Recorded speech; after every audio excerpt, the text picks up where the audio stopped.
So this is the actual title of the presentation.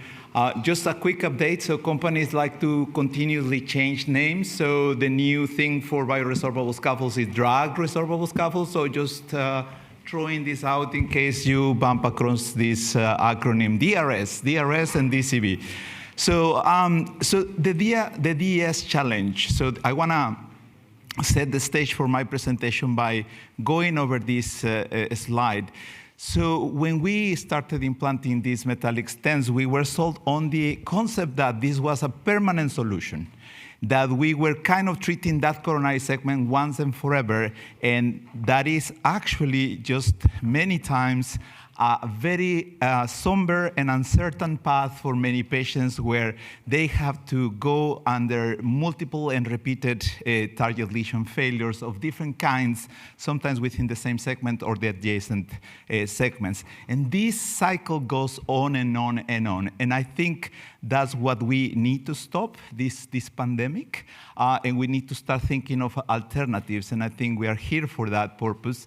And BRS, together with DCB, offer that opportunity, and we hope we take it this time to a good end. And so this is what I think these two devices are offering us, is the opportunity to go away from this issue and from the lifelong risk and adverse events that these metallic stents impose on the patients.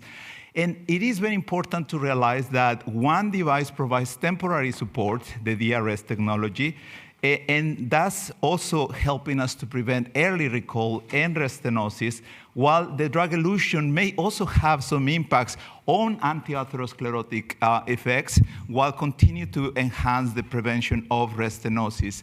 Finally, we would have a gradual resorption where we would have these devices practically gone from the coronary vessel.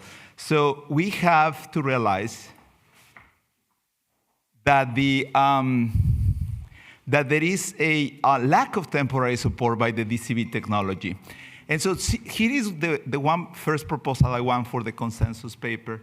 So I think we are here having the opportunity to be adopting a new kind of DCB in the family. And the new DCB are these DRS technologies. So my proposal to the consensus and to this club is that we should start thinking to nominate, and this is just a nomination, the best DCB, the DRS. The DRSs are going to have exactly the same function as the DCBs, except that they give us this opportunity of temporarily supporting the vessel, preventing the acute recoil, potentially the midterm recoil as well, while delivering the drug. The job you have to go through by delivering this device is exactly the same as you would need to do for the DCB. So therefore, I think we should consider this to be an adoption into the club, and maybe continue to call this the DCB club, but then add a second R in between just to bring these resorbable devices in. So these devices will allow us to go into a different cycle where we will not have this chronic inflammation, we will not have this permanent device. We will have many opportunities, as we have shown and published. You can actually cabbage, you can bypass the segment that received this drug resorbable scaffold. You can implant it right at the same location where this device was present, the same as you could do for DCBs. You have the opportunity to treat the native and the graft. And I'm getting to a concept that I also want to offer the DCB Club as another potential way of looking at the performance of these devices. So I don't see DCBs or DRS as permanent solutions, as they are not permanently staying in the vessel wall like the metallic device.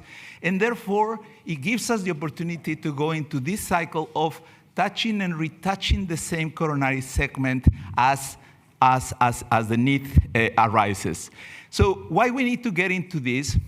So the natural history of the disease is not, one lesion that stays there and just progresses forever. It comes and goes as we treat the patients for the systemic risk factors, and the opportunity to have this touching and retouching would adapt and accommodate more the natural history of the disease. So I think what we need to start thinking is that the patient comes into the cosmetic Botox clinic for a first touch of that wrinkle in the coronary tree.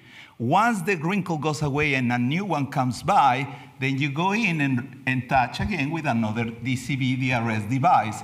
When the original wrinkle comes back, you go back and retouch. This is not a failure of the original treatment. It's just acknowledging the natural history of the disease.